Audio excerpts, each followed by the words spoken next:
Welcome to This Explainer. Okay, today we are diving headfirst into Frank Darabont's absolute cinematic masterpiece, The Shawshank Redemption. We're going to unpack a staggering 19-year saga of wrongful conviction, extreme psychological endurance, and, quite frankly, one of the greatest escapes ever put on film.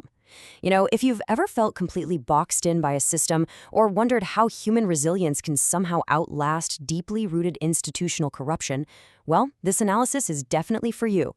So let's jump right in and break down the ultimate anatomy of survival. Think about this for a second. How exactly does an innocent man survive almost 2 decades in one of the darkest, most oppressive prisons in New England without just completely losing his mind? That right there is the crux of the whole story. We're not merely looking at a prison break here. We're examining a literal masterclass in patience, sharp intellect, and unbreakable hope. But to really grasp the genius of the escape, we first need to understand the agonizing trap that was set in a Maine courtroom way back in 1947. So let's look at this setup, because the evidence stacked against our protagonist, Andy Dufresne, is just brutal.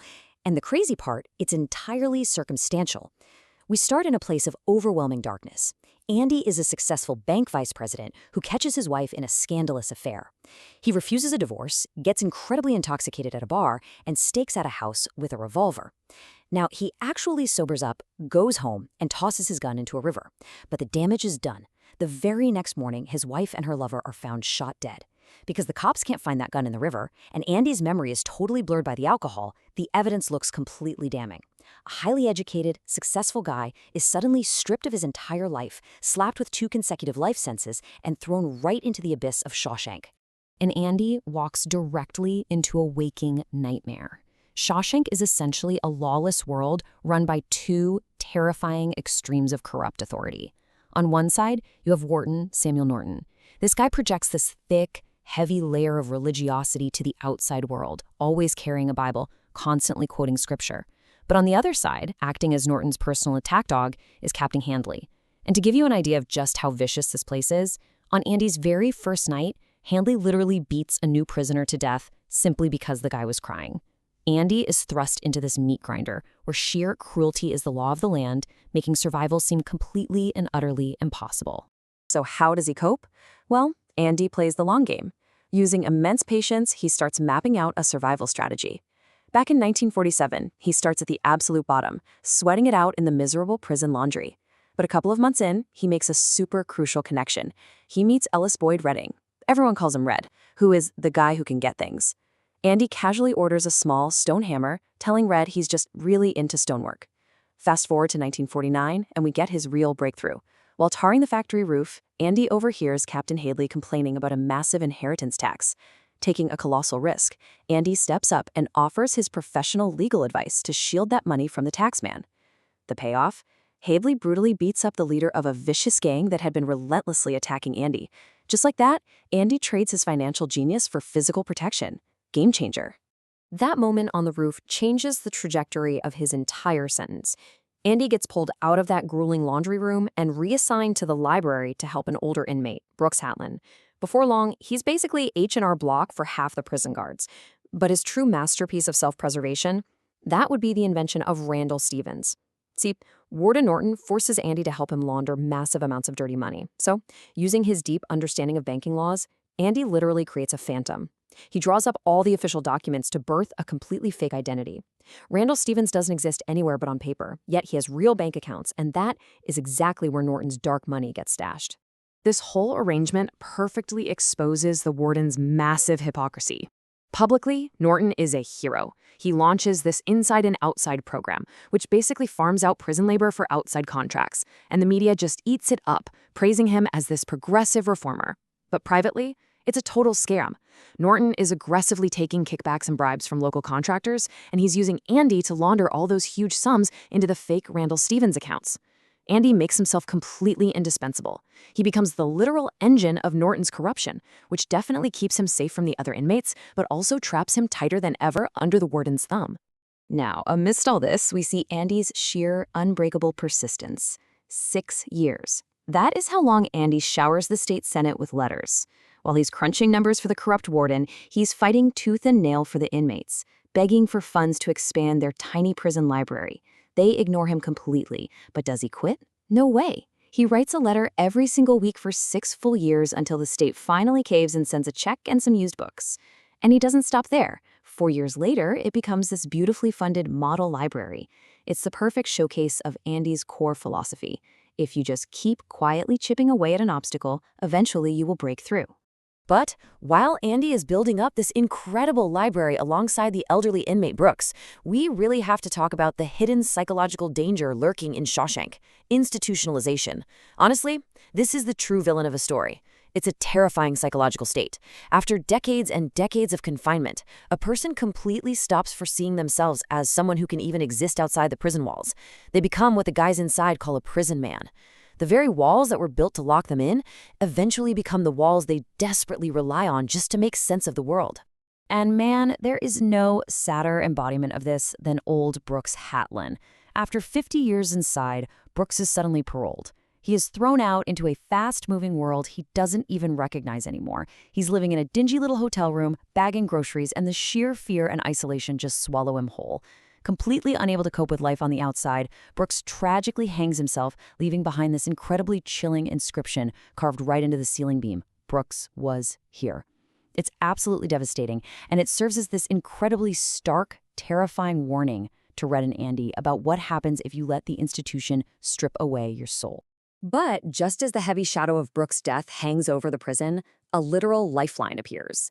Andy takes a young, charismatic thief named Tommy under his wing, teaching him to read and actually helping him pass his high school equivalency exams. But Tommy delivers something way more valuable than just a great success story. Tommy reveals that during a previous stint at another prison, his cellmate, this complete psychopath named Elmo Blatch, bragged about killing a golf pro and his mistress. Blatch even laughed about how the banker husband took the fall. Andy is stunned. This is it, his golden ticket out. He rushes to Norton, practically begging him to reopen the case. But Norton shuts it down. Hard. Why? Because Andy's free financial wizardry and his deep knowledge of Norton's illegal empire are just too valuable to lose. And this is where the corrupt system viciously bites back. To protect his multi-million-dollar money laundering racket, Norton clamps down on Andy with brutal, absolute force. He throws Andy into an agonizingly long stretch in solitary confinement, the hole, just to break his spirit. But Norton goes even further. In a truly cold-blooded move, he invites young Tommy outside for a friendly nighttime chat. And while Tommy thinks he's getting a chance to testify and help his friend, Captain Hadley mercilessly shoots Tommy dead from a guard tower, later claiming the kid was trying to escape. Norton literally murders Andy's only shot at legal exoneration. Which leads us to a truly terrifying turning point. When Andy finally gets out of solitary and hears about Tommy, he is noticeably different. He sits with Red in the yard, and he starts talking about this warm, beautiful coastal town in Mexico called Zihuatanejo. He also tells Red about a very specific stash hidden under a black rock in a hayfield in Buxton. And then the real alarm bells go off. Andy's friends find out he recently asked another inmate for a 6-foot piece of rope. The dread among the crew is palpable. Everyone is terrified that the darkest prison in New England has finally won. They think Andy Dufresne has completely broken and that he's planning to take his own life that very night, just like Brooks did. But then, 1966 rolls around, and we are treated to one of the most brilliant, cathartic reveals in narrative history. Andy wasn't losing his mind. He was executing a flawless 19-year plan. Remember that tiny geological rock hammer he bought from Red back in the late 40s? He didn't just carve chess pieces, he used it to dig a tunnel, quietly scratching away at his cell wall every single night. He cleverly hid the growing hole right behind a giant poster of a movie star. And the rubble? Every day, he smuggled the broken pieces of the wall out into the exercise yard inside his pant legs, casually shaking them out into the dirt. The execution is wild. He crawls through that tunnel into the plumbing chase, uses the booming thunder of a massive storm to mask the sound of smashing open a raw sewage pipe, and literally crawls through 500 yards of human waste to come out clean on the other side.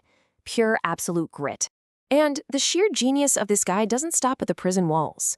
You remember Randall Stevens, right? Well, the morning after his muddy escape, Andy gets all cleaned up, puts on Warden Norton's freshly shined shoes and custom suit, which he smartly swapped out before he left, and casually strolls into several banks. He presents himself as the very phantom he created, closes out all the accounts holding Norton's dirty money, and walks away with a staggering $370,000. To put that in perspective, that is one heck of a severance package for 19 years of wrongful imprisonment. And the karma here, oh, it is swift, poetic, and deeply satisfying. Andy doesn't just take the money and run. He totally dismantles the corruption. Before crossing the border, he drops a package in the mail to the local newspaper. It's filled with heavily documented evidence of Shawshank's money laundering and horrific brutality. The police swarm the prison almost immediately. Captain Hadley is arrested, literally sobbing as they read him his rights. And Warden Samuel Norton, realizing his entire hypocritical empire has just evaporated and too cowardly to face the very system he abused, he takes his own life right there in his office. But you know, the story is ultimately called the Shawshank Redemption, and that true redemption actually belongs to Red. Decades later, Red finally faces the parole board and gets released. But initially, he follows the exact same terrifying path as Brooks. He moves into that same tragic hotel room, works the same grocery job, and feels the absolute crushing weight of institutionalization. But Red has something Brooks never had, a promise to a friend. First, he gets a mysterious blank postcard postmarked from Fort Hancock, Texas. He knows Andy made it. So, choosing hope over despair, Red travels to Buxton. He finds that black rock, and underneath it, a stash of cash and a letter from Andy. Risking everything, Red breaks his parole, crosses the border, and heads straight for Zihuatanejo. Which brings us to that gorgeous, emotional climax. Walking out onto that brilliant, sunlit beach on the shore of the Pacific Ocean, Red spots his old friends sanding down a boat. Two men who navigated an incredibly brutal, totally corrupt system are finally reunited. As the source material so beautifully puts it, after passing through all these horrific trials, the heroes have become absolutely free from their sins and the past. True justice, completely forged by their own hands and patience, is finally served.